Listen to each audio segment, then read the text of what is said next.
And joining us now with another check on our forecast. And Damon, obviously, big weekend for a lot of people in the northern part of Maryland. Yeah, it was a devastating storm. Some of the strongest wind gusts that area has ever really seen. That's 75 miles an hour. Yeah. That's hurricane strength coming out of a thunderstorm. So, yeah, hoping that they can. Still more work to be done. Exactly.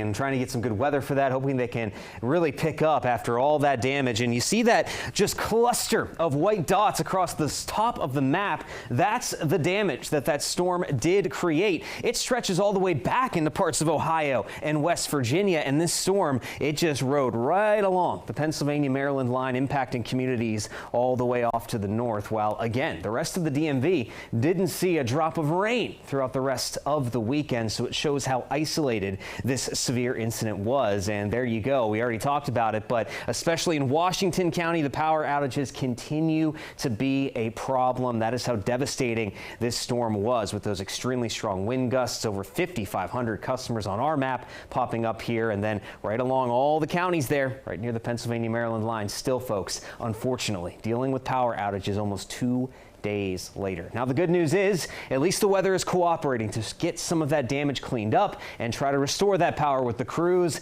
It's just cloudy. It has been all day, as we have a bit of a southeasterly wind throwing some moisture into the mix and allowing these clouds to stay locked in. And there you go. It is extremely gray from the Chesapeake Bay all the way back to the I-81 corridor. Now, as you start to get into some of the higher terrain off to the west, there is a little bit of clearing taking place out that direction, but aside from that, most of us continue to see a very gray sky here in the DMV as this next storm system does approach. Now, the good news is this one is not going to be packing as much of a punch as those thunderstorms did on Saturday. There is a broken line of showers, a couple of thunderstorms trying to mix into this as it moves off to the east, but this is primarily just going to be some scattered light rainfall as it does work its way into the DMV. And here are those clouds having the impact. It's not quite as warm as it was yesterday for certain, mostly in the 60s as you go east of I-81, where that sun is breaking out. Places like Kaiser, Cumberland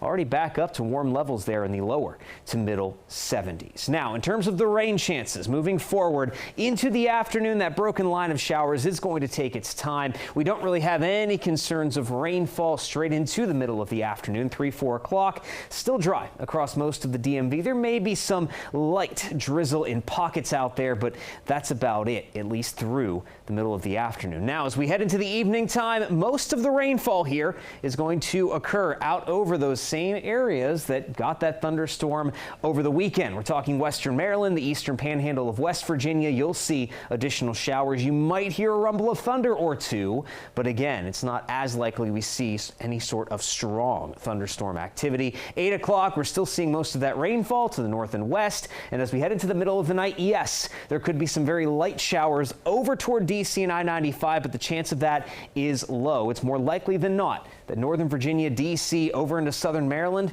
doesn't see any rainfall as this system starts to kick out of here by Tuesday morning. And as we kick this system out, we don't see a drop in temperatures. It's going to stay nice and warm in the upper 70s, right around 80 as we stay dry through Thursday. The next chance of rain does not pop back in until Friday and into Saturday of the upcoming weekend.